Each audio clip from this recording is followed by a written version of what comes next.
urbanos. La rural la conforman las 33 parroquias rurales de Quito y eligen 6 concejales. Infórmate más. www.cne.gov.es. Elecciones 2019. Confianza y participación en democracia. Fin de espacio promocional y publicitario. 8:16. Bienvenidos, señores invitados. El doctor Marco Proaño Maya, el respetable jurista Rafael Iriarte, y el señor economista, entendido economista, don Jaime Carrera. ¿Cuánto tiempo le queda al IES, doctor Marco Proaño? Muchas gracias, muy honrado por esta atenta invitación. En los últimos 10 años nunca hubo tantos errores conceptuales, tanta improvisación, tanta discrecionalidad que afectaron gravemente al sistema de la seguridad social. Cuando es un capítulo de la vida de un Estado moderno que hay que asumirlo con seriedad, con responsabilidad, porque su alta finalidad es proteger a la persona, de la salud, de la vida y de su dignidad. El Estado tiene 2 obligaciones con el IES. Siempre tuvo 2 obligaciones con el IES. Primero, el reconocer en forma obligatoria el 40% a las reservas del fondo de pensiones. Y segundo, pagar la atención de salud de los jubilados, más otras eventualidades como el seguro social campesino y las trabajadoras del hogar sin remuneración. Pero lamentablemente el Estado incumplió con sus obligaciones hasta cuando la Corte Constitucional admitió de que tiene que nuevamente el Estado contribuir con el 40%, pero desde el año 2019.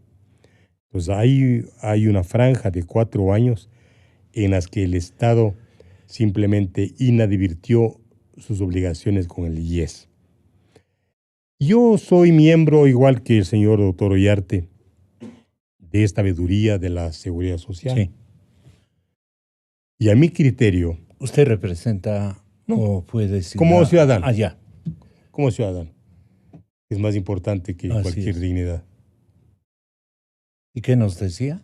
Yo decía que lo más importante de las conclusiones de los 19 informes, faltan 24 que están en proceso, más que las sanciones administrativas con la destitución de funcionarios, más que las responsabilidades civiles, que es con la emisión de glosas por $88 millones, para mí lo grave es la subestimación que se hace de los estudios actuariales en el Fondo de Invalidez, Vejez y Muerte y en el Fondo de Salud.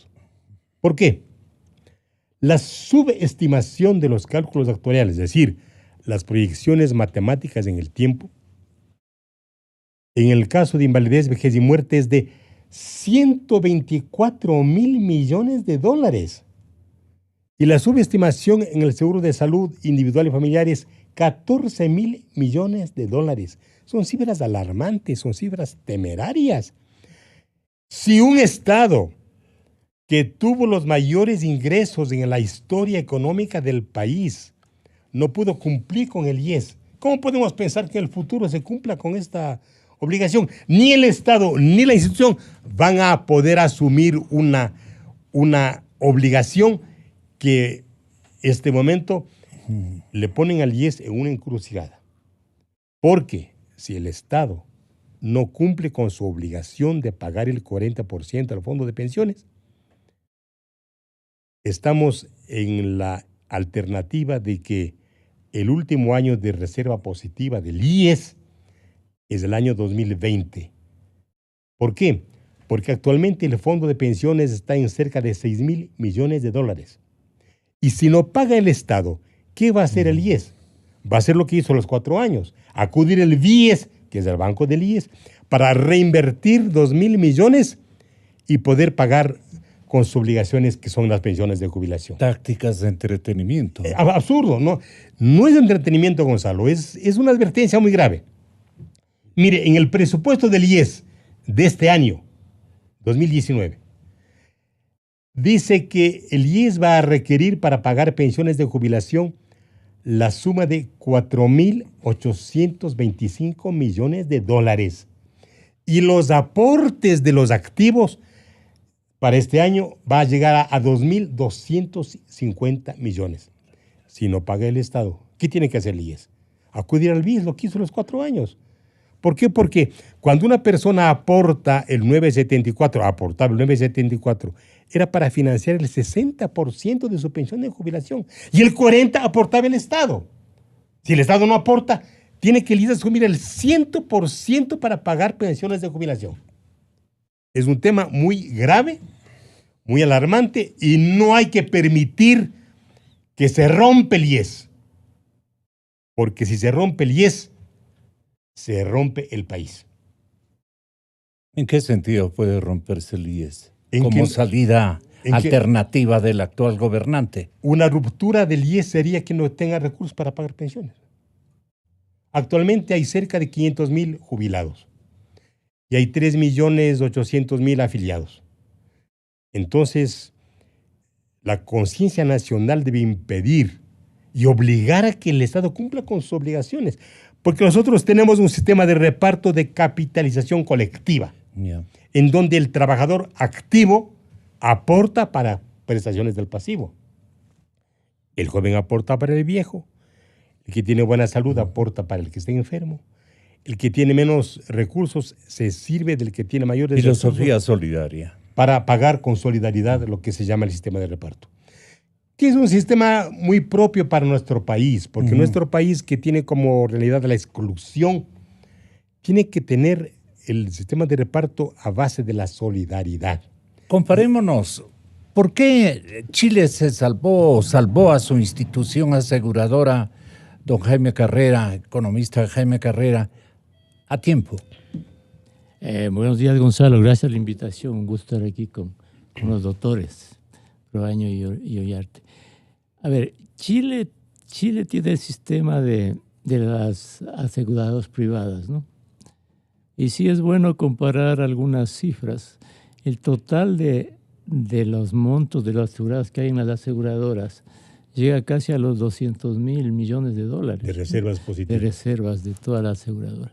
Y la población de Chile es apenas de 17 millones, algo parecido al del Ecuador. En el Ecuador no sabemos realmente este rato cuánto tiene el Seguro Social, y es otro tema de falta de transparencia. Le acabo de escuchar al doctor Proaño que el fondo de pensiones tiene un saldo de $6,000 millones. Debe ser. A eso hay que agregar lo de salud, lo del resto de fondos. Pero no, el Seguro Social no le dice al país cada mes cuántos son los saldos de los fondos, cuál es su cartera, etcétera, etcétera. Pero al margen de eso... El tema es que estamos a punto de quiebre, ¿no? El tema es que el Seguro Social sigue desinvirtiendo para poder pagar las pensiones. Y no solo las pensiones, sino para cubrir el fondo de salud. Porque en el presupuesto de este año del Seguro Social, piensa el seguro desinvertir, ¿no? 414 millones para el fondo de pensiones, para el fondo de salud 333 millones. Es decir, de todos los ahorros de los diversos fondos va desinvirtiendo. El año anterior el Seguro Social tuvo que desinvertir cerca de $500 millones del fondo de pensiones. Es decir, en el presupuesto estatal de los bonos que tiene el Estado, el Seguro Social normalmente le ha venido renovando esos bonos, y el año anterior le pidió que le paguen. Pero aquí hay un asunto de estructura más de fondo, ¿no? Las finanzas públicas tienen directa relación con lo que pasa en el Seguro Social. Por ejemplo, en este año, en el presupuesto público está presupuestado para entregar a la Seguridad Social $1.448 millones. De esos 1.242 son el 40% de las pensiones. El Seguro Social dice que son $500 millones más que no se ha presupuestado Así todo, pero además de esos rubros, el Estado tiene que entregarle al seguro, por ejemplo, para el aporte anual para el seguro campesino, 76 millones de dólares, que aumentaron la pensión a $100 en este año, sin tener ningún financiamiento, ¿no? Y hay otros aportes más, por ejemplo, este subsidio a la aportación individual de las personas del trabajo no remunerado del hogar, que hay un subsidio también, son 26 millones de dólares. Pero no solo es eso lo que tiene que gastar el presupuesto del Estado, sino también el aporte al ISFA, 425 millones de dólares, y es otro tema importante también. Aporte al ESPOL, al Instituto de Seguridad de las Fuerzas Armadas, 121 millones de dólares. Además, dentro del pago de intereses del Estado, tiene que pagarle al Seguro Social por los bonos y otras inversiones que tiene el seguro con el Estado cerca de 500 millones de dólares en intereses. Es decir, que en este año, a las seguridades sociales, más los de intereses, el Estado tiene que en su presupuesto gastar alrededor de 2.500 millones de dólares. Entonces, aquí viene un problema realmente de estructura. Es la lucha entre dos carenciados, ¿no? El Seguro Social no tiene dinero, le falta bastante dinero. Y el Estado, en su presupuesto, tiene un déficit inmenso y también tiene que cubrir 2.500 millones de dólares de estos gastos. Entonces, el gran reto del Ecuador es equilibrar los déficits de la seguridad social y del presupuesto público. O dicho de otra manera, tener solidez en las cuentas públicas para poder pagar los aportes y tener solidez en el Seguro Social para en el futuro garantizar las pensiones. Pero para que el uno tenga solidez, el presupuesto del Estado, y el Seguro Social también tenga solidez, se necesitan medidas, no hay otra manera. Porque para que el presupuesto del Estado pueda pagar las pensiones y otros gastos, tiene que reducir notablemente el déficit y generar ingresos o tomar medidas. Y para que el Seguro Social pueda tener también unas finanzas públicas saludables en el futuro, tiene que tener más ingresos y tomar medidas. Entonces, para uno y otro lado hay que tomar medidas, porque si necesitamos un presupuesto solvente que pueda contribuir al pago de la seguridad social, no en bonos, sino en efectivo, necesitamos medidas de generación de ingresos y reducción de gastos. Y para que el Seguro Social en el futuro pueda cobrar del presupuesto del Estado lo que le debe y además financiar el futuro déficit actuarial y el pago de pensiones, necesitamos también ingresos al Seguro Social y reorientar el Seguro Social de aquí al futuro. Entonces, mire usted que las dos cosas tienen costos para el país porque nada es gratis. Entonces tiene que financiar la sociedad. En el presupuesto del Estado vía impuestos u otra cosa. Sí. Y en el Seguro Social vía aportes u otro mecanismo. Y al margen de eso, el aspecto estructural es que si bien logramos financiar el seguro, tener unas cuentas públicas sólidas para que pueda dar plata al Seguro Social, y si logramos que el Seguro Social tenga dinero para financiar su déficit futuro y liquidez actual, ¿no? Aún así necesitamos una buena economía, porque el tema fundamental en el Ecuador es tener una buena economía. ¿Para qué? Para que el país crezca, para que haya trabajo, para que los informales se incorporen a la seguridad social, para que la gente gane más. Porque si las personas durante 30 años aportan $2.000 cada mes de sueldo, van a tener una buena... Ahí está la licencia de reactivación del IES. Exactamente. Entonces, en un modelo de economía que esté buena, que sea sólida, claro, y que además encuentre financiamiento para el seguro y para el presupuesto. Y todo esto cuesta. Claro. Nada es gratis, ¿no? Las cifras son realmente alarmantes, doctor Ollarte, que todo el mundo las huye. Yo sé por qué le digo en esta mañana, todo el mundo las huye. El doctor Granda, que fue la víctima del encargo del señor presidente Moreno, tiene terror a conversar con ustedes y con nosotros. Entonces pone condiciones. Solo leo yo 30 minutos, un detalle de mi investigación, sin reparos de nadie, y me voy. Pero, doctor Granda, es que tiene que explicar de dónde salen estas sumatorias, estos grandes totales. Él dice incluso que la propia Contraloría ha tenido que, valga la redundancia, contratar. La Contraloría ha contratado un estudio independiente. Un estudio independiente. Es inimaginable que el máximo organismo de auditoría del gasto público, ¿no es cierto?, contrate o convenga con una institución independiente para que le diga la plena, seguramente, y ellos poder más o menos mostrarnos una cifra tal vez admisible, doctor Ollarte, no admisible, pero manejable para el terror que nos provocaría una verdad. Entonces la situación es muy compleja. Estamos primero tratando de que el tiempo y el periodo del presidente Moreno se acorte lo más rápido posible para fugar de esta situación, porque resulta un informe extremadamente vergonzante, involucra a las etapas del salvador de la patria y de su compañero incluso de tragedia económica, ¿no? Porque el presidente Moreno, como heredero o como actor, es responsable de las cosas que han ocurrido en el estamento del Estado. No nos demos tanto las vueltas.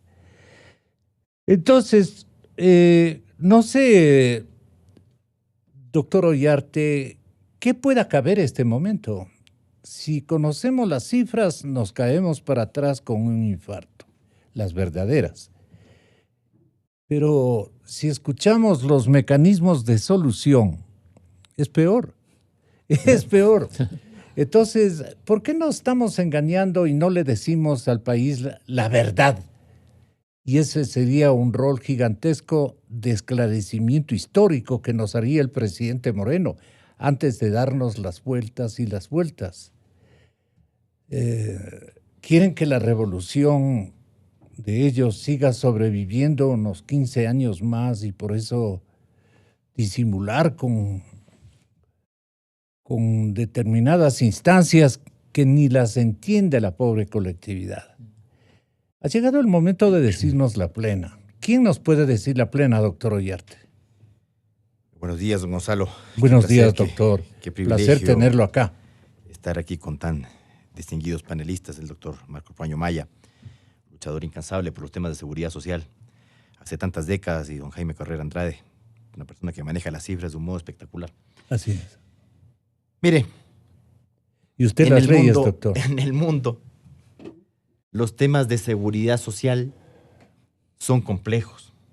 Y la seguridad social, esto desde hace años en Europa, por ejemplo, se viene destacando la problemática de la seguridad social vista al futuro. Vista al futuro. ¿Por qué razón? Porque usted tiene, y esto es, claro, una cuestión propia del siglo XX, ¿no? Los temas de la previsión social. Porque hasta el siglo XIX usted vivía de su trabajo. Y cuando perdía por cualquier motivo la capacidad de trabajar, porque perdía el trabajo, porque se enfermaba, porque sufría un accidente, porque envejecía, bueno, quedaba jugado su suerte y a la asistencia social, ¿no? A la asistencia pública, es decir, a lo que buenamente alguien le pueda dar. Y se estableció como un derecho, se reconoció como un derecho el de la previsión social. Porque los seres humanos, muchas veces, salvo excepciones, no somos previsores.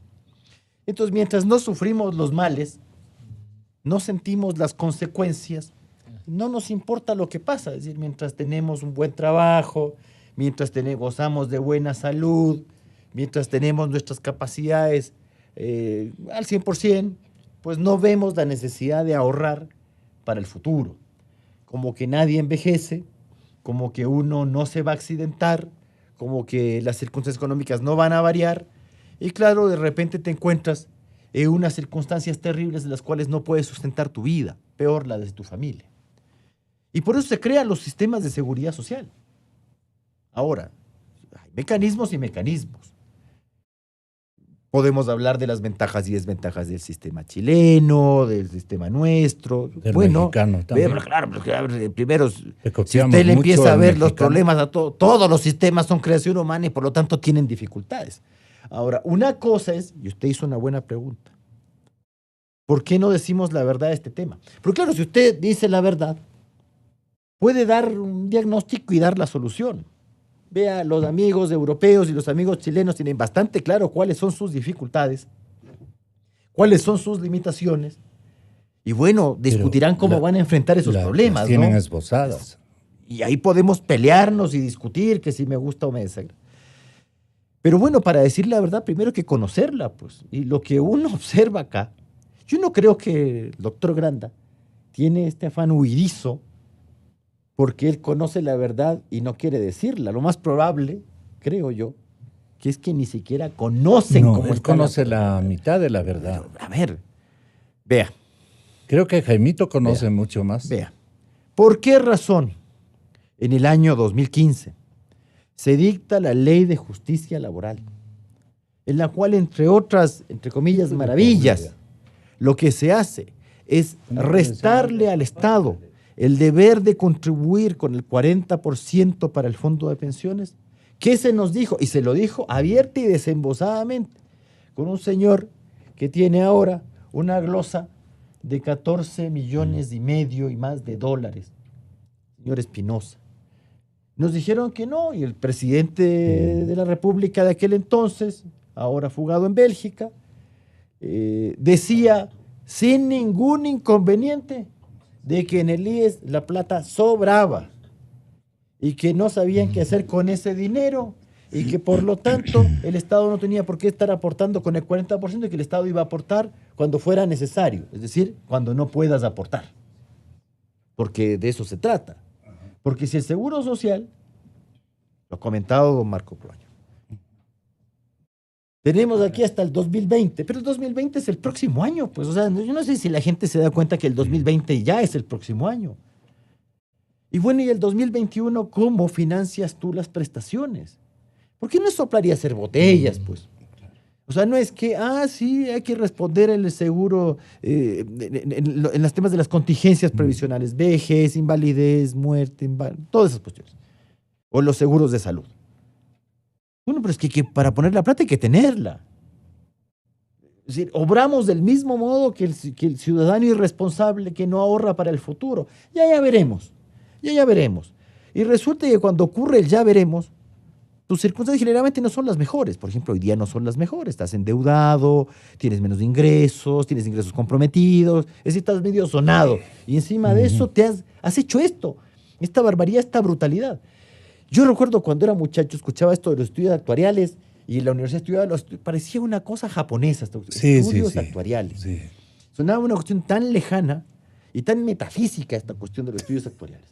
Pero claro, o sea, a ver, dicho en los términos más sencillos, si yo el día de mañana digo que la gente en el Ecuador vive hasta los 60 años, bueno, tengo un fondo de pensiones que me sobra, pero para hasta el siglo XXIII, pues. Pero la gente no se muere a los 60 años, afortunadamente. Entonces, si su esperanza de vida va creciendo, resulta que usted tiene que aumentar el fondo de pensiones, porque ¿cómo va a financiar eso? Entonces, si la gente ya no vive 60, ni 65, ni 70, sino que está viviendo 75, 77. Hasta los 80. Y sigue, claro, y más también. Bueno, hay que seguir pagando las pensiones. El señor no se muere, hay que seguir pagando. Suena muy cruel, ¿no? Pero hay que seguir pagando las pensiones. Mientras más Entonces, pero si yo más me invento paga. de que la gente vive hasta los 65 años, bueno, pues tengo de sobra. Pero eso es una mentira, pues. Eso no es verdad. Entonces usted el día de mañana va a quedar desfinanciado. Si usted el día de mañana, porque en esto también podemos ser mega generosos, entonces decir que la gente se puede jubilar a los 55 años.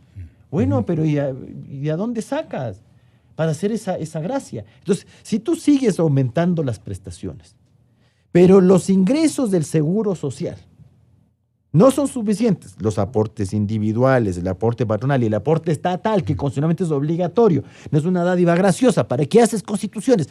Haces una constitución y te la saltas. Y encima me maquillas las cifras. Y me dices mentiras. Y encima de eso, ladronaje. O sea, bueno, pero esto es completo, pues.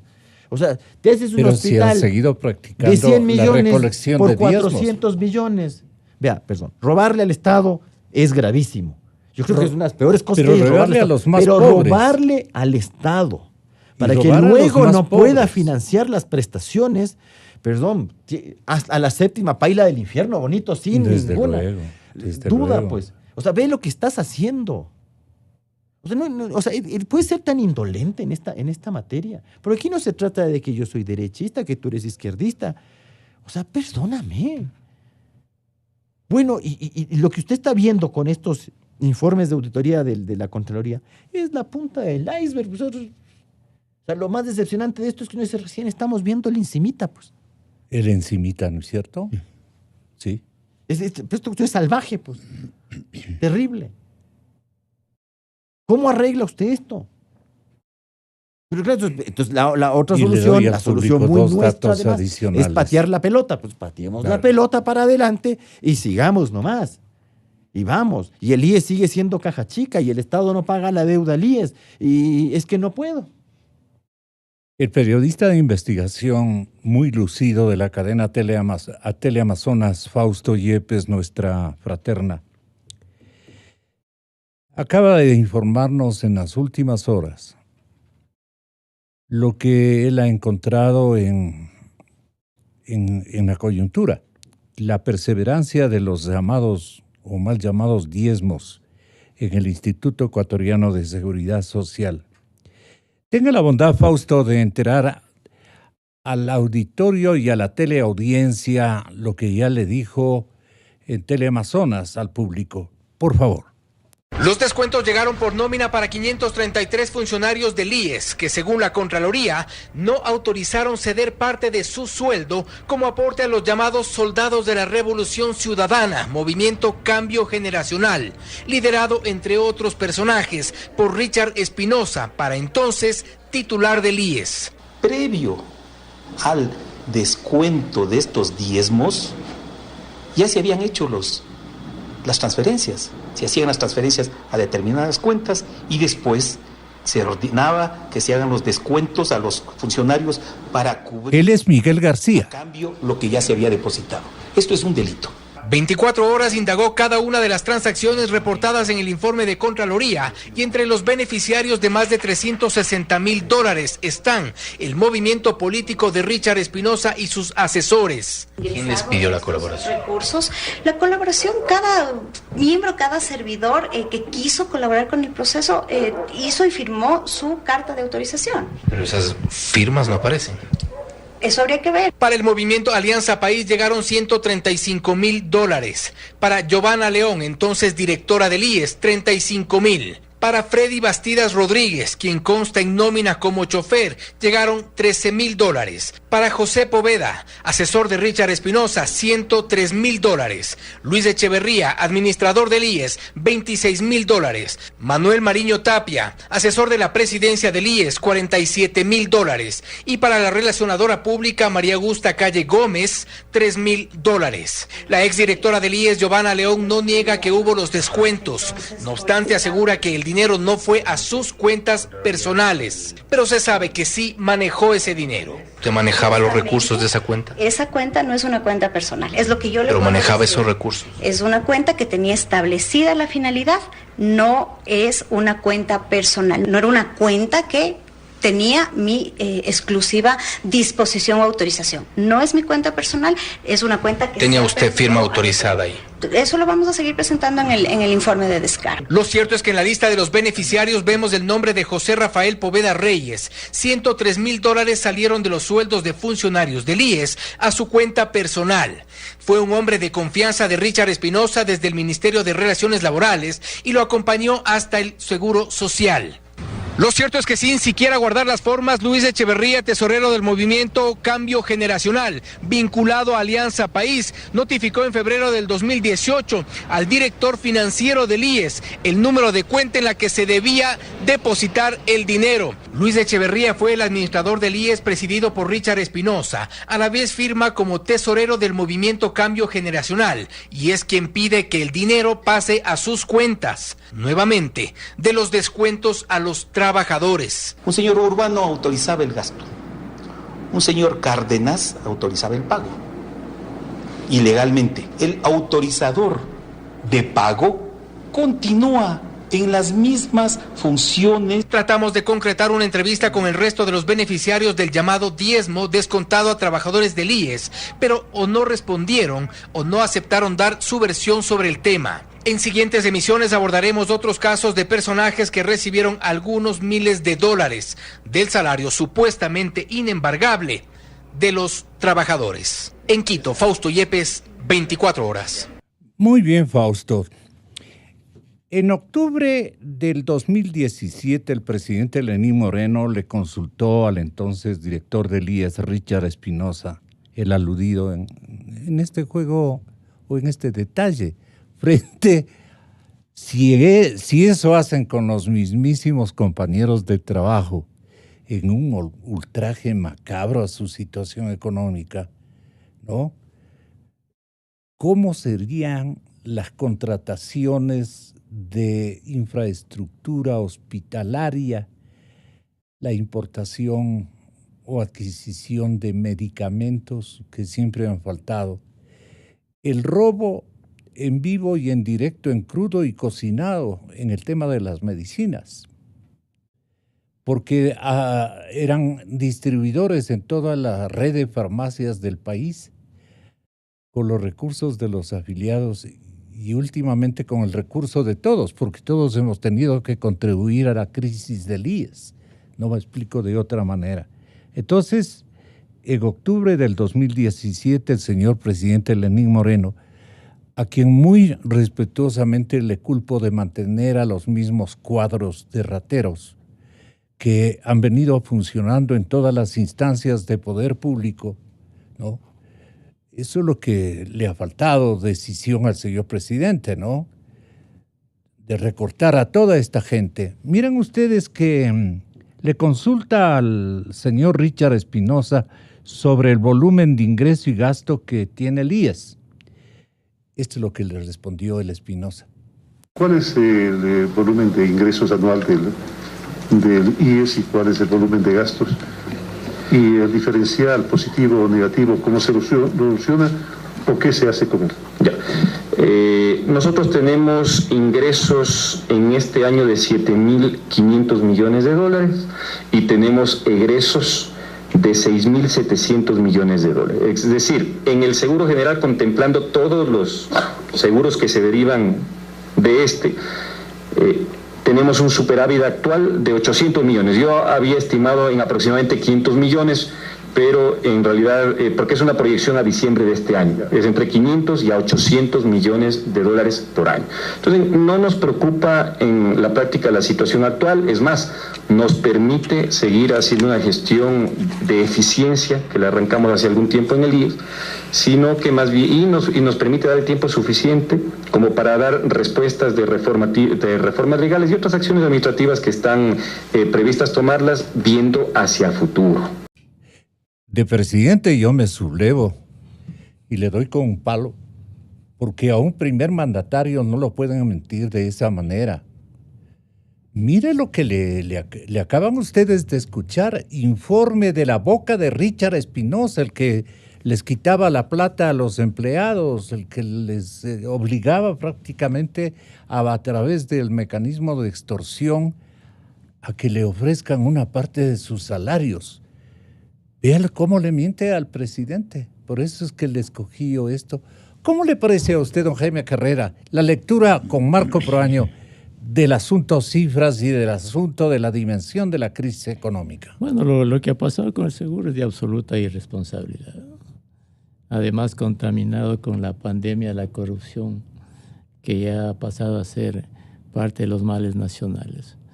en ese tema de irresponsabilidad, de corrupción, de falta de transparencia, para sentar precedentes, el Ecuador tiene que juzgar a los responsables, porque no se puede tolerar este tipo de irresponsabilidades nacionales. Lo que tiene que entender la gente que maneja el Estado es que conduce una sociedad, y una sociedad son 17 millones de personas. Y en el caso de la seguridad social, precautelar el nivel de vida de los futuros jubilados es un bien nacional. Y mire usted que aún así hay muchas personas de la tercera edad que están absolutamente desprotegidas. Veía cifras, las personas mayores a 60 años en este año van a ser alrededor de 1.800.000 personas. Los pensionistas llegan a ¿cuánto? A 500.000. Es decir, habría 1.300.000 personas que tienen absoluta desprotección del Estado por varias razones, porque han sido informales, porque no han trabajado en su vida, por una serie de razones. Pero es lacerante ver gentes de la tercera edad que no tengan seguridad social, que se mueran con atenciones de las familias absolutamente desprotegidas. Pero Gonzalo, al margen de esto, usted decía hace un momento, hay que decir la verdad al país y hay que ver las soluciones. Y veamos los números, porque hay que decir la verdad al país. En este año, si está en el presupuesto público 1.240 millones para el 40% de las pensiones, para que el Estado dé en efectivo esa plata al Seguro Social, tiene que tener cuentas sanas. No hay otra manera. Y para que tenga cuentas sanas en este año, hay que bajar el déficit, generar ingresos y reducir gastos. Y hay de por medio este acuerdo con el Fondo Monetario. No hay otra manera. Entonces, a contribuir a la sanidad del presupuesto público se necesita ya un esfuerzo de la sociedad. Tiene un costo. Luego, asumamos que eso se arregla en este año de aquí al futuro y que cada año el Estado va a poderle dar en efectivo los 1.240 millones al Seguro Social. El Seguro Social recibe ese dinero, pero tiene un déficit actuarial grande y a pesar de que el Estado reciba ese dinero, el Seguro reciba la plata del Estado, va a tener que desinvertir 400 millones de dólares y además utilizar la renta de las inversiones por casi 500 millones de dólares. Lo que quiere decir que tampoco allí Perdón, esta parte no le logramos, yo por lo menos no le logro entender. No, para ponerle el presupuesto de este año, 4.825 millones. ¿No? En aportaciones para el seguro de pensiones, 2.636 millones, lo que se aporta el aporte personal y patronal. La renta de inversión, es decir, el Seguro Social tiene invertido en bonos, en préstamos hipotecarios, los réditos de esos para financiar este año las pensiones, 473 millones. Luego, 1.300 millones el que tiene que dar el Seguro Social, el Estado al Seguro Social por las pensiones, por el 40% y algo más. Y luego, 414 millones de recuperación de inversiones, es decir, que si tenía bonos van al Estado y le dice, págame 400 millones de dólares. Entonces, este esquema de financiamiento de las pensiones no es sostenible. ¿A cuánto asciende? Son 4.800 millones del presupuesto, financiado en aportes, en consumo de las inversiones, en el aporte del Estado y en el consumo de la rentabilidad. Es decir, no se puede manejar acción seguro. Entonces, si el presupuesto del Estado logra entregar en efectivo, sigue el problema de la seguridad social. Entonces, ¿el seguro social de qué se nutre, Gonzalo? Aportes patronales, aportes del Estado y algún aporte de las personas. Entonces, veamos los problemas que hay para que el seguro social tenga más dinero, ¿no? Ya. Uno. ¿Qué es lo que vamos a ver? ¿Qué es lo que se va a hacer? Porque el dinero se va a consumir. No hay, a mi juicio, no hay otra manera que subir los aportes personales y patronales para que haya más dinero. Una cosa. Dos, Si la gente va Perdone, a vivir... la gente va a decir, ¿y por qué tenemos que darles pagando lo que se han cogido ellos? No, es que esa reflexión es válida, es dolorosa, toda, pero usted lamentándose la corrupción no va a tener dinero para financiar el Seguro Social. Seamos realistas. Entonces, lo otro es la quiebra. Lo otro es la quiebra, entonces aportes personales, patronales. Lo otro, si la gente va a vivir más, hasta 80 años, porque esa es la verdad, 75, 80 años, hay que subir la edad de jubilación, porque hay que evitar que siga acumulándose más pensionistas sin poder pagar, ¿no? Lo otro, si extendieron el servicio de la seguridad social a esposas, a hijos, sin tener un solo dólar adicional, hay que pagar por eso, pues, ¿no? Entonces tiene que haber un aporte de la persona para que cubra esos servicios adicionales que no se cubren. Entonces, todo eso cuesta, mira, hay que decir al país todo eso, porque en una sociedad, Gonzalo, nada es gratis. Queremos cuentas públicas equilibradas, hay que pagar. Queremos un seguro social sólido, hay que pagar. Y eso tenemos que pagar todos.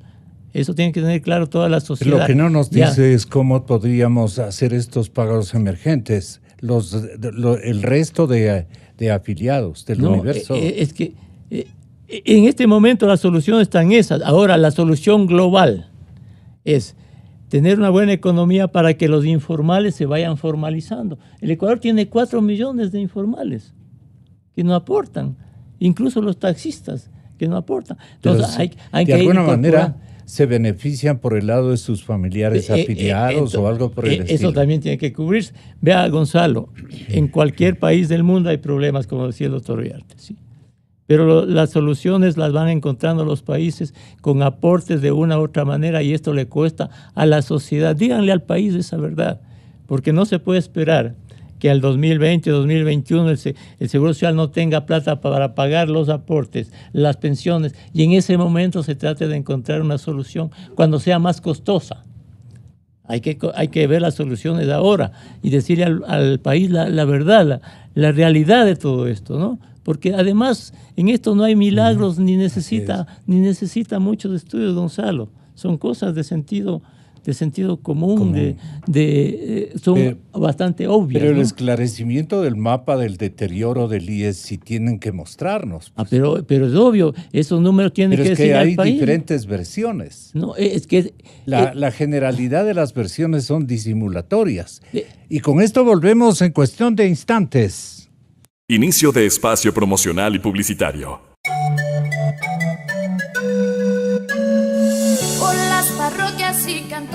Proponemos implementar plantas para industrializar la leche en el sur y en el norte de la provincia, rompiendo la intermediación del producto que lo encarece. Para la prefectura, Pablo Vélez y Sandra Yepes, viceprefecta. Movimiento Plurinacional Pachacuti. Todo por Pichincha. Vota todo 18. Prefectos, CNE 2019. Si tienes más de 60 años, pon atención a la calidad de tu visión. Es común que empiece el proceso degenerativo del cristalino y tengas catarata, la opacidad del lente natural interno del ojo. En Clínica Santa Lucía, encuentra tu diagnóstico y tratamiento de vanguardia para este y todos los problemas de la visión. Visítanos, la solución en un solo lugar. Clínica Santa Lucía. www.clinicasantalucia.com.es y síguenos en Facebook. Clínica Santa Lucía, su visión es nuestra misión. Oye, bro, sé que no te importa la política, pero también sé que estás cansado del robo y del acoso en Quito, y que te digan que arreglar esto es imposible. Por eso voy a ser claro, lo imposible se puede. Frente a la inseguridad, Patricio Guayaquil propone Unidad de Patrocinio Ciudadano, para que denuncie de oficio todo delito, incluso si los ciudadanos no lo hacen. Si quieres que Quito cambie, vota por Guayaquil. Patricio Guayaquil, lista 70. Alcalde, CNE 2019. Sé parte del evento disruptivo del año. Este 27 de febrero te esperamos en Ecuador Innovación Digital, con representantes de Uber, Facebook, Microsoft, IBM y muchos más. La Universidad SEC presenta a Andrés Oppenheimer, el periodista más influyente de Latinoamérica, co-ganador del Pulitzer y conductor de CNN. Inscríbete en ecuadorinnovación.com con el apoyo de Cámara de Comercio de Quito, AESoft y CREAP. Para combatir la inseguridad en Pichincha, vota 70. Para generar más trabajo, vota 70. Para potenciar el turismo interno en toda la provincia, vota 70. Para desarrollar nuestra agricultura y ganadería, vota 70. Ángel Zapata, el bueno para Pichincha. Patricio Guayaquil, alcalde de Quito. Vota todo 70. 70. Prefectos, CNE 2019. Chang'an CS55 crea un nuevo camino lleno de tecnología y seguridad. Con su sistema Start-Stop, potente motor 1500 turbo, versión automática y manual, techo panorámico, GPS y más. Conócelo y solicita tu prueba de manejo. Adquiérelo por 29.990. Chang'an CS55. Encuéntranos en Quito, en la avenida 10 de Agosto y Villalengua, y en la avenida Eloy Alfaro entre Granados y Gaspar de Villarroel. Chang'an, calidad sin rivales. Un nuevo asalto cobra otra víctima fatal. Los índices de desempleo, la basura de la ciudad está en todas las esquinas. Entre todos y trabajando unidos podemos cambiar esta realidad. Y hagamos juntos el Quito y Pichincha que soñamos. Paco Alcalde, Capi Zapata Prefecto. Alcalde, CNE 2019. ¿Sabes qué pasa si tomas 2 cucharaditas de Birm al día? Que al poseer una altísima concentración de antioxidantes, evita el daño y envejecimiento de tejidos y células, fortaleciendo tu cuerpo para mantenerlo en óptimas condiciones, previniendo así las enfermedades. Birm, con patente americana. Conoce más en www.birm.com. De venta en las principales farmacias. Dosis recomendada, 2 ml cada 12 horas. Si los síntomas persisten, consulte a su médico. No consumir durante el embarazo o la lactancia. Patente US 72501880B2. Ya sabes que hay un candidato a alcalde de Quito que se llama Patricio Guayaquil. Pues sí, tiene el apellido equivocado, dicen. En movilidad, Patricio Guayaquil propone incentivar el uso del transporte público con la creación de 4 megaparqueaderos para que la gente deje ahí su auto y se mueva en el sistema público. Si quieres que Quito cambie, vota por Guayaquil. Patricio Guayaquil, lista 70. Alcalde, CNE 2019. Enciende tus sentidos en Juan Valdez y el español. Tómate un break a lo Diners. Recibe agrandado en tus bebidas calientes del 7 al 28 de febrero. Todos los días, a toda hora a nivel nacional. Conoce más en alodiners.com.es. Diners Club, tu mundo sin límites.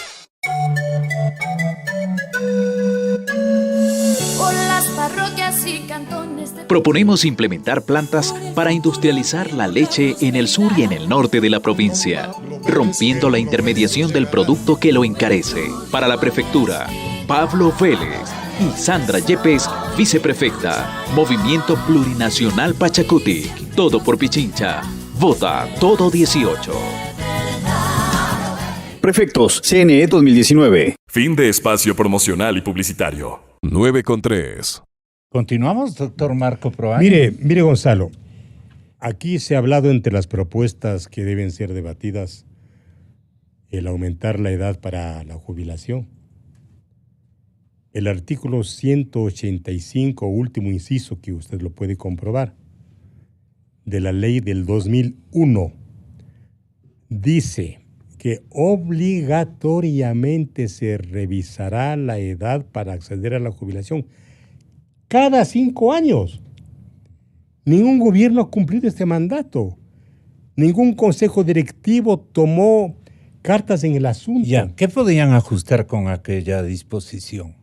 ¿Cuál era la intención? Es que nosotros nos anticipamos al signo de los tiempos, que era la expectativa de vida.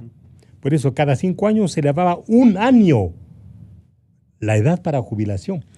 El problema del Ecuador, Gonzalo, es que un país tiene que ser gobernado por las leyes.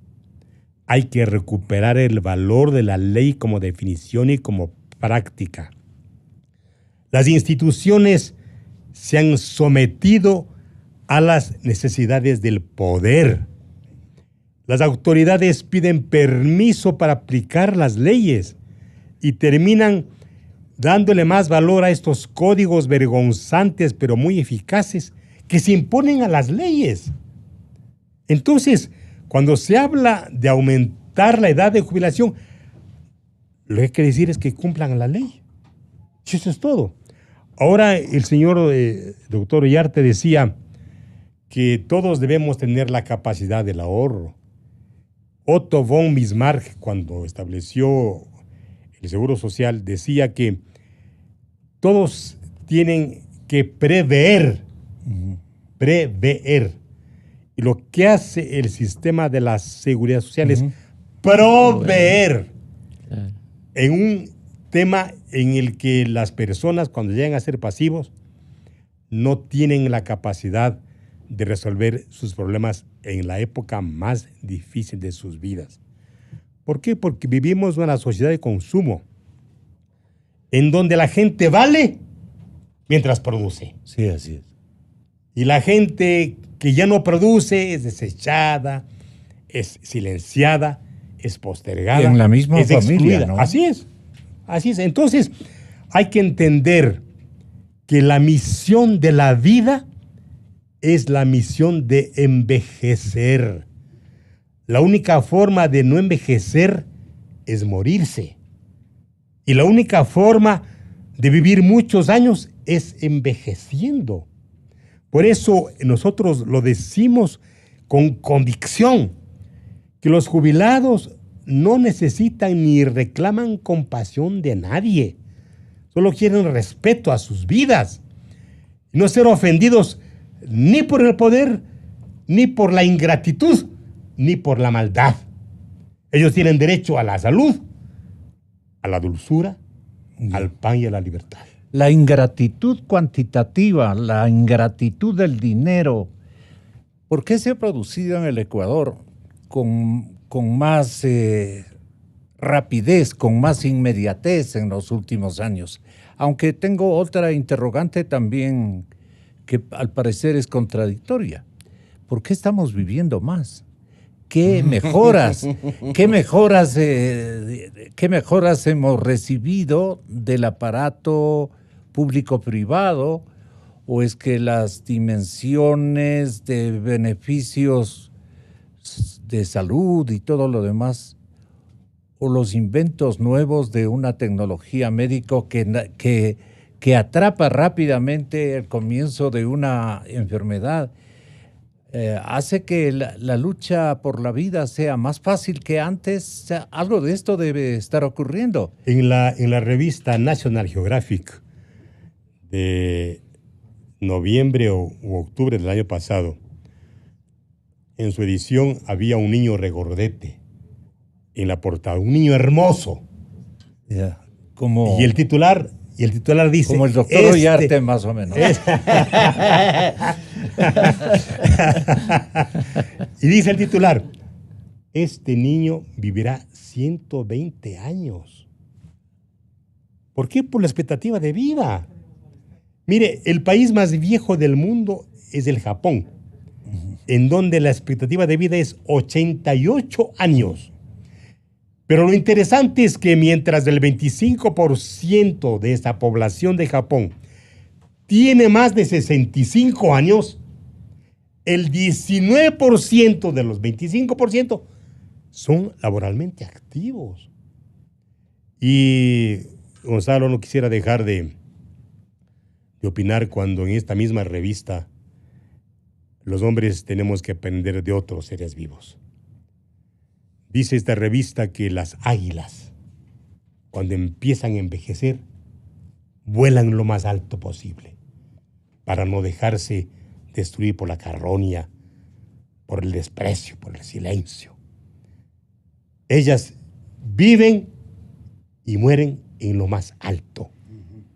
Entonces nosotros tenemos que entender que los viejos deben ser respetados, porque son nuestra memoria. Y la memoria es lo único que no puede destruir el tiempo. Muy hermoso. Encierra un exhorto también, muy lindo. Muchas gracias, noble paisano, doctor Proaño Maya. Y me permiten ustedes averiguarle esto que seguramente están averiguándose muchísimos protagonistas de audiencia. Está el doctor Víctor Manuel Álvarez, el presidente del Colegio de Médicos de la provincia de Pichincha.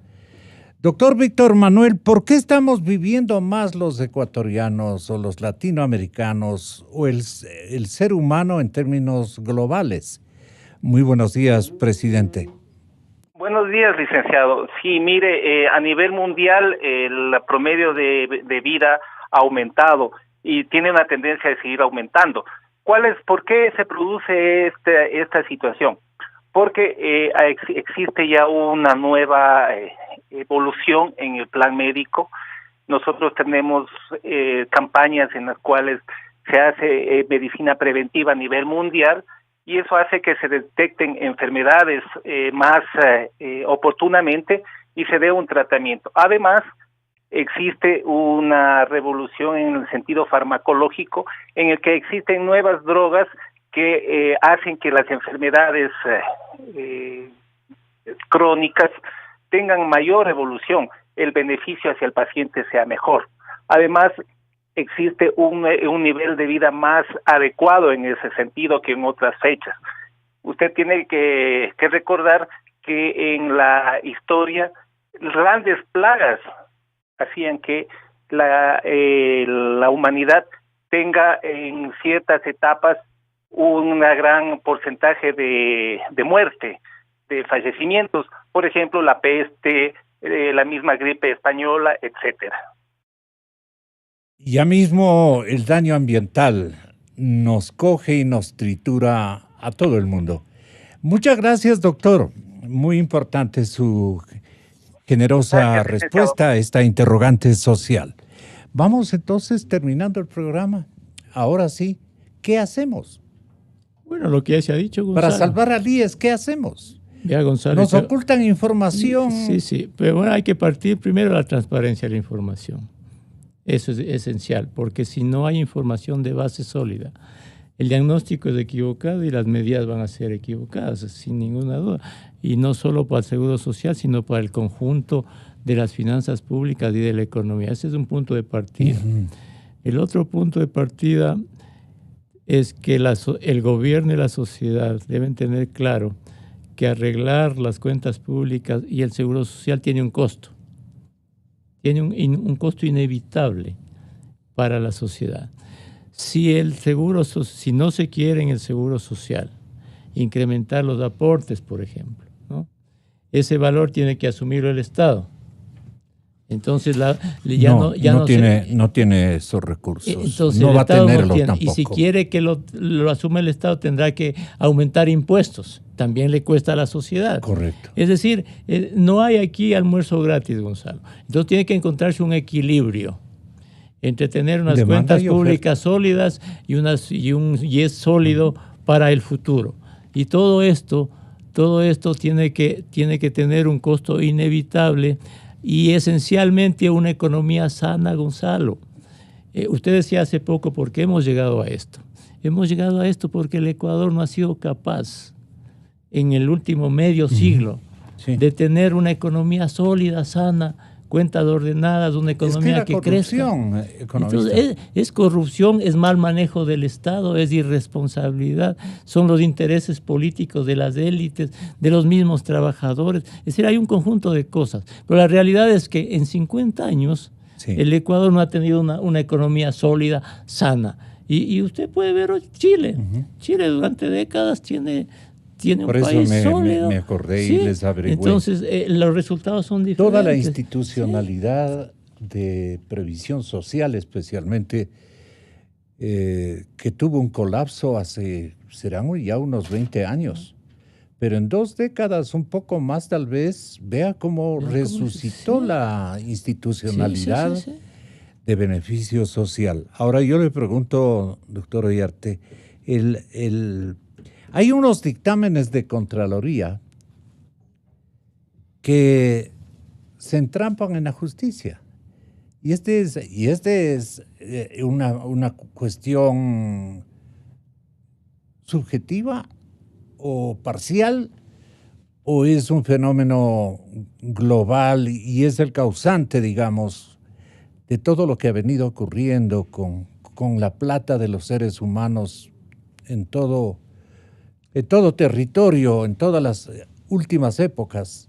¿Cómo analiza usted esta situación de que los dictámenes del organismo de control se congelan, se estrangulan, se entrampan, digamos, en la justicia mal manejada, audazmente conducida? Perdone, doctor Ollarte. A ver, verá. Aquí se ha dicho, y con corrección, que lo primero que hay que saber es la verdad de las cosas para saber qué es lo que se puede hacer para enfrentar los males que aquejan al Seguro Social. Si usted no los conoce, no va a poder enfrentar absolutamente nada y lo que da es palos de ciego. Lo que sabemos es que a la larga va a faltar plata. Eso lo sabemos. Pero será siempre muy difícil decirle a los afiliados y a los patronos que hay que subir los aportes para financiar. Lo mismo decirle al contribuyente que hay que aumentar impuestos para financiar el aporte estatal. O decirle a la ciudadanía, al administrado en general, que dineros que debían preverse o dirigirse a unos gastos tendrán que dirigirse a rescatar el seguro.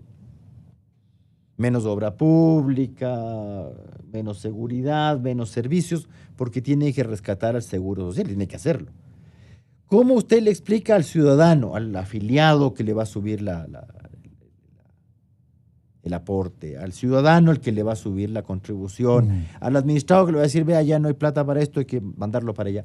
Cuando ha ocurrido un ladroneo miserable en el Seguro Social, ¿cómo le explica usted a alguien? ¿Le explica eso? Claro, vea, nosotros podemos decir muchas cosas, que la esperanza de vida ha subido y que ha subido por 10.500 circunstancias.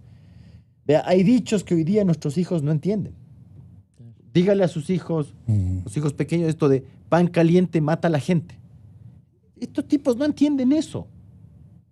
Vea, porque claro, antiguamente, cuando usted se comía un pan caliente, se le quedaba la masa pegada en las tripas y se moría nomás, pues.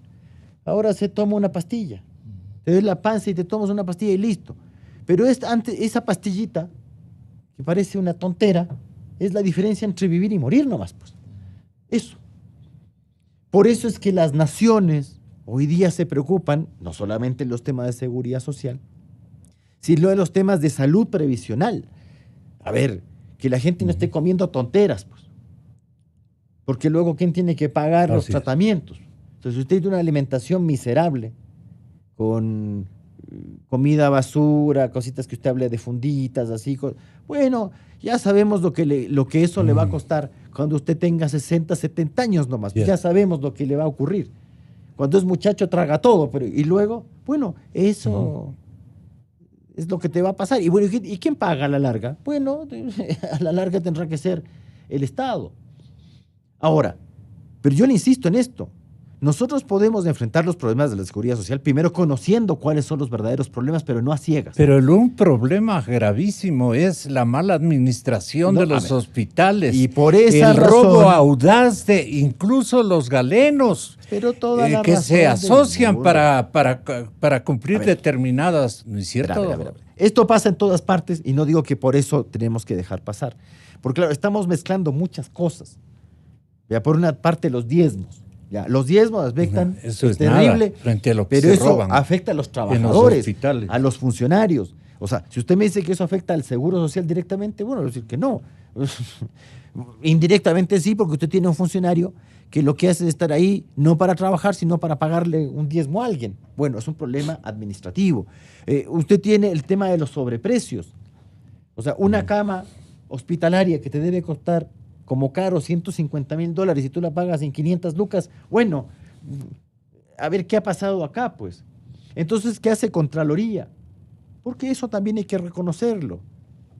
Y la gente se ha sorprendido. Una cosa es que usted no haya tenido Contraloría 10 años, con el Contralor de los 100 puntos, de los 105 puntos sobre 100.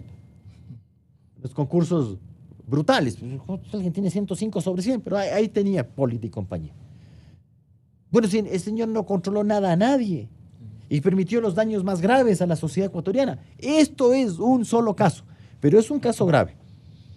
Entonces, claro, ¿qué hace Contraloría? Determina responsabilidad administrativa, en algunos casos con multas, en otros casos establece las destituciones, establece responsabilidad civil a través de las llamadas glosas, órdenes de reintegro, todas estas cuestiones, ¿no? Porque no es que, esto es solo contra el funcionario. Verá, bonito, si me está escuchando y usted ha recibido dineros provenientes de la seguridad social para un sobreprecio, va a tener nomás que ir soltando la mano, viejito, porque ahí hay órdenes de reintegro. No es que, yo le gloso al funcionario y si el funcionario no puede pagar, lo declaro insolvente. Valiente cosa, pues. Valiente cosa. Es decir, yo me pregunto cómo el señor Espinosa, no sé si llegará a tanto, tendrá 14.700.000 para pagar la glosa. Bueno, pero también habrán órdenes de reintegro y todo lo demás. E indicios de responsabilidad penal. Ahora, las tres son distintas, porque además en el Ecuador a la gente le encanta hablar sin leer la ley.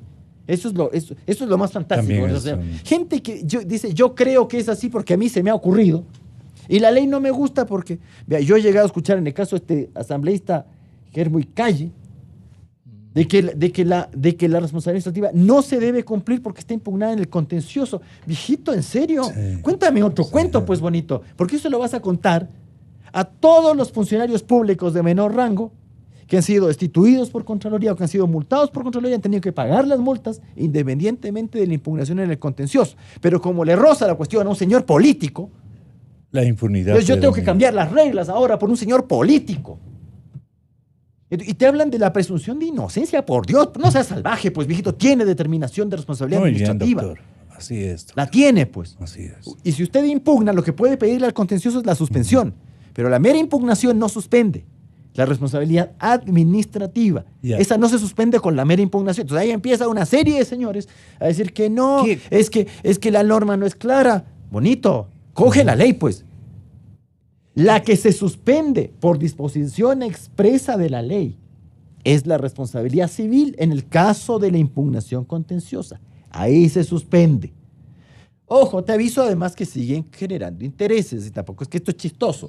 Entonces, si tú tienes una glosita y te vas al contencioso y luego no te dan la razón, bueno, suma nomás los intereses, bonito. No, tampoco es que esto es pagar a plazos. No. Y los indicios de responsabilidad penal van a la Fiscalía. Esta no es impugnable porque eso pasa al conocimiento de la Fiscalía. Y aquí en algunos casos se ha determinado responsabilidades administrativas con multas y destituciones que se hacen cumplir en el caso de los funcionarios que tienen autoridad nominadora por el nominador bajo su responsabilidad. En el caso de los que no tienen autoridad nominadora las hace cumplir el propio Contralor, por si acaso. En el caso de la responsabilidad civil, usted obviamente puede allanarse y pagar y someterse al acto administrativo o de otra manera ir al contencioso y mientras se tramita el contencioso está suspendido. Vea el caso de la ministra del Ambiente, ¿cómo es? Que es asambleísta por el tema de Guayaquil, de los tamanes. Ya. Efectivamente. Entonces, la glosa, claro. La señorita Guiñaga. Se suspende de pleno derecho. En la administrativa, el tribunal contencioso sí puede otorgarte una cautelar. Eso sí puede hacerlo.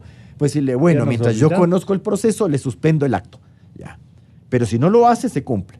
Y en el caso de la penal, bueno, vamos a la Fiscalía. Y hay gente que tiene las tres. Ahora, yo le insisto. ¿Y por qué se entrampan en la justicia los dictámenes de Contraloría? Si hiciéramos un inventario, ese cuadro. Volvamos para atrás. Economista sería. El entrampe.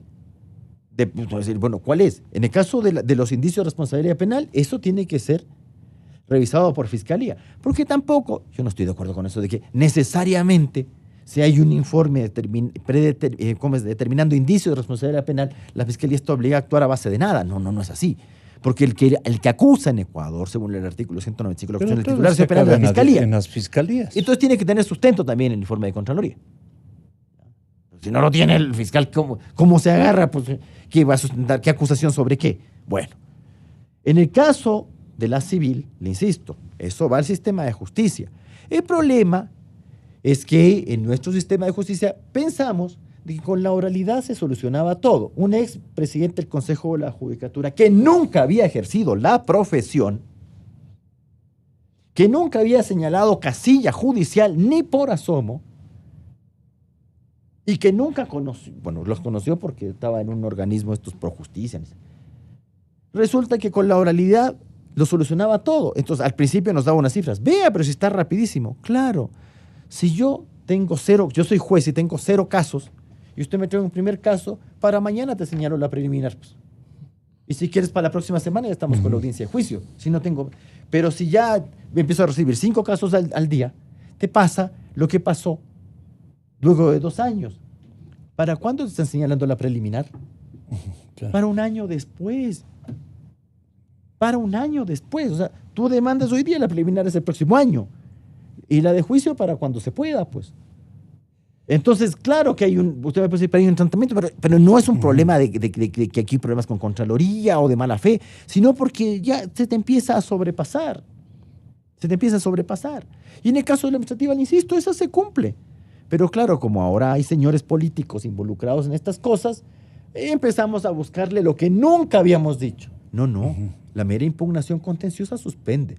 Presunción de inocencia, pero si tienes resolución administrativa. Hombre de cifras, tenga la gentileza. Esto es lo último. Sí, Gonzalo. Si inventariáramos los dictámenes de Contraloría o de otro tipo de juzgados o órganos de control, ¿qué ocurriría con las construcciones de hospitales del IES, con la importación de medicinas del IES, con la enorme burocracia administrativa y poco técnica del IES? ¿Cuánto diríamos porque estuviera abastecido de médicos, por ejemplo, ¿no? De médicos y de administradores, de recetarios, pero de atención inmediata a la gente afiliada o no afiliada, porque también había ese sesgo de solidaridad que ha perjudicado también a los verdaderos aportantes. Pero en signo de solidaridad no debemos renegar de aquello. Más bien, la filosofía de la solidaridad bien cumplida debió haber sido así desde el comienzo. Pero, ¿qué nos ocurriría si es que abrimos la puerta de estos instrumentos que manda como ente auditor, ente de control, la famosa Contraloría General del Estado? Si inventariáramos eso y el destino que han tenido, ¿cómo quedaríamos? Bueno, ahí hay cantidades inmensas de miles de millones de dólares, ¿no? Sin duda. Todos los sobreprecios, todas las coimas, el crecimiento del aparato estatal en el Seguro Social. Han quedado en impunidades, ¿no? Sí, el Seguro Social tiene, imagínense, 38,000 personas en la plantilla. Y no hace mucho tenía la tercera parte, ¿no? Pero, Gonzalo, lo que debe servir esto es para 2 cosas.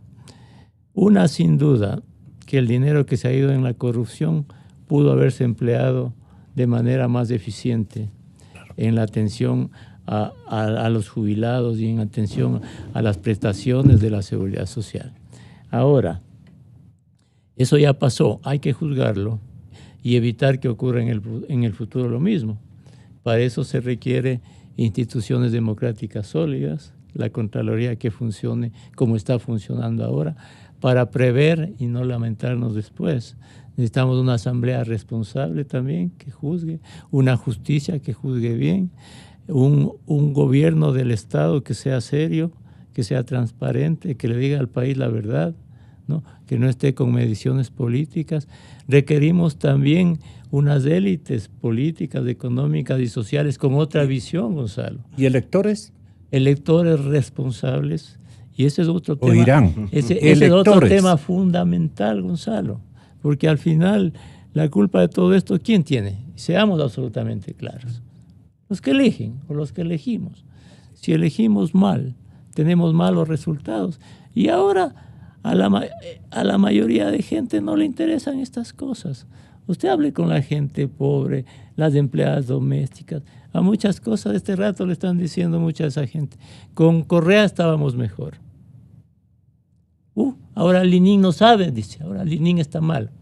Ahora, con Correa estábamos mejor antes. Entonces, esas personas que son las mayorías que eligen, ¿sí?, son las que tienen que cambiar de mentalidad. Pero no van a cambiar de mentalidad fácilmente. Esa es responsabilidad de las élites, de los que hablamos, de los políticos, de los trabajadores, de reconducir las conductas hacia la racionalidad.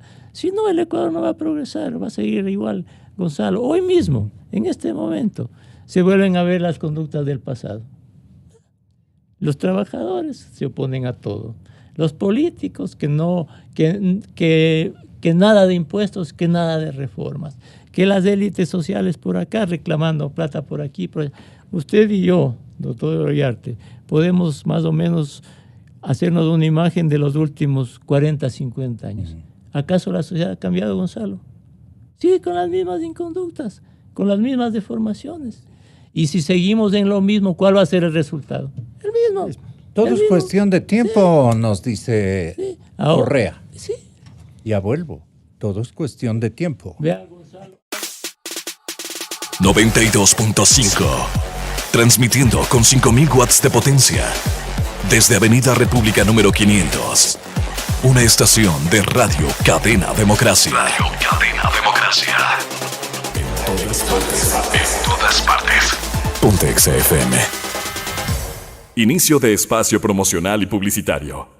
Ser primero es más que un número, es una actitud, una forma nueva de ver las cosas. Es innovar, sorprender, estar a la vanguardia. Porque Capitán manda y todos siguen. Ahora tú puedes ser el primero. Presentamos Inversiones BDP. Por primera vez en Ecuador, todos podrán hacer crecer su dinero sin ir al